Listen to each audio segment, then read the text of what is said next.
Welcome back, everybody. It's GBE, and we're back with another series. This time we got Countdown to Star Wars. And as you can see, we have not rehearsed this. Yes, you heard right. We're counting down to Star Wars: The Last Jedi. About 8 weeks away. We're gonna go back and talk about every single movie in the series. Yes, even those. So we're gonna kick this series off with a little movie I like to call The Phantom Menace. Episode Uno. Be warned, this movie's been out for about 17, 18 years. Mm-hmm. There will be spoilers. Lots of them. So, there you go. Fair warning. So, where do you want to kick off with this one? Let's talk about positives. Okay, I'm going to go first. One of the biggest positives, and I'm pretty sure who doesn't love Darth Maul? Even the few lines he has, I think he only says, "Finally, Master will reveal ourselves and revenge the Sith." That's kind of a hint to the third movie. But anyway, he delivers them pretty perfectly. He's intimidating. Oh, also, I forgot one of his most iconic lines. Where he gets stabbed by Obi-Wan. But the way he delivers it, though. Still perfect. that and the shock in his eyes is okay. Anyway, and he's intimidating. He's dope as heck Sith Lord that almost took down 2 Jedi. He just got a little cocky there, and that's why he went. I have to agree with everything he just said. Everything about Darth Maul is awesome. It just sucks that we didn't get to see more of him. Yeah. Well, if you watch the Clone Wars animated series and Rebels, then you know there's a little bit more about them. But I'm talking about in the big picture, the cinematic world. Mm-hmm. I wish we got a little bit more of Maul because he's one of my favorite characters. As little as we got from him, he does rank up there pretty high. Another positive for me, and I think you might agree with me, is the score.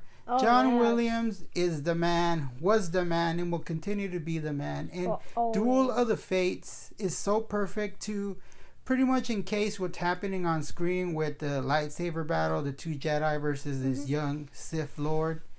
And it just works out pretty well. And to stay on topic with the sound, I just love the sound design for this movie. It sounds so great. It's perfect. And even 17, 18 years later, it's still one of the most better designs in cinematic. Especially Duel of Fates. Everything about it. It's great.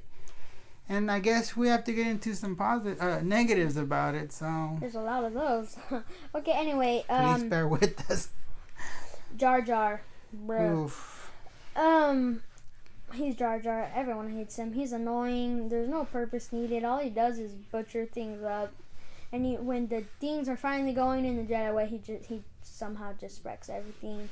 He's totally unneeded. Thank goodness in the next movie he has less of a role. But for this one, I guess George Lucas wanted him to be there because comedic purposes, he did not fit in this movie whatsoever. He fell completely in the comedic aspect of the movie, and I think it was also a character that children could relate to. Do you like Jar Jar?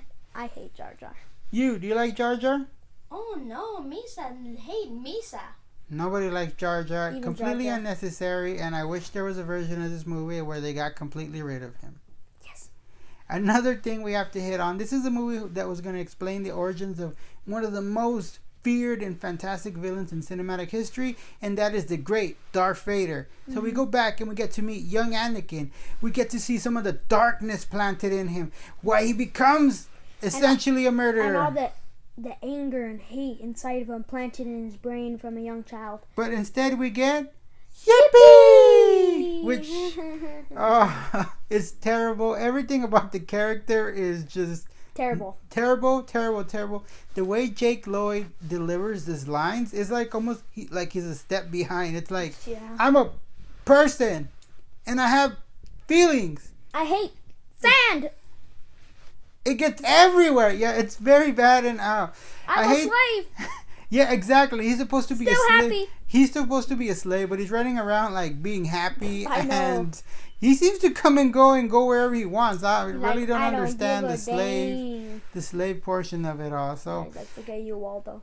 This is for me where the movie really falls apart. Those 30-40 minutes, it seems like 500 hours that we spent on Tatooine. And I get what they were trying to do, but it failed miserably. It's not until the pod race where the movie picks up.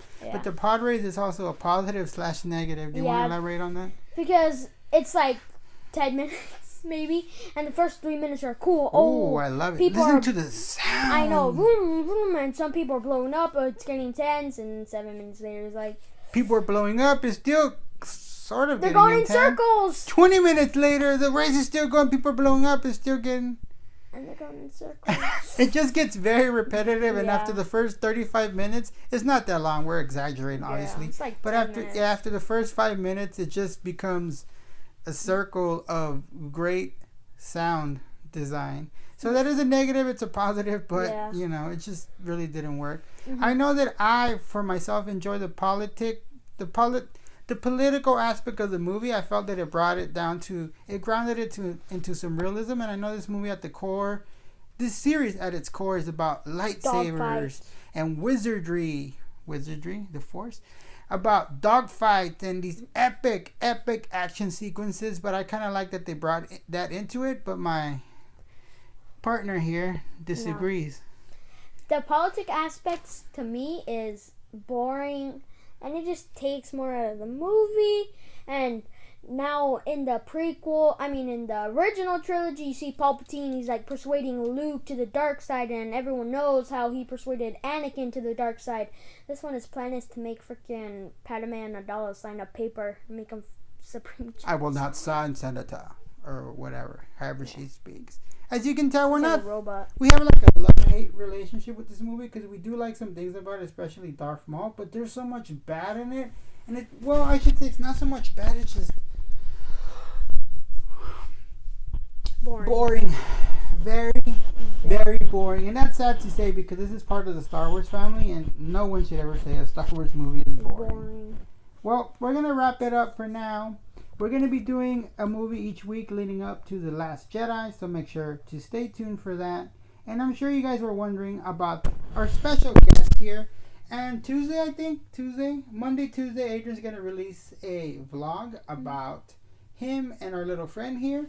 But for now, a little sneak peek of what's to come. Ready to train, are you? Master Yoda, can I ask you a Ready question? am I. The Force, you must learn. Can I ask you a question? Yes, my Padawan.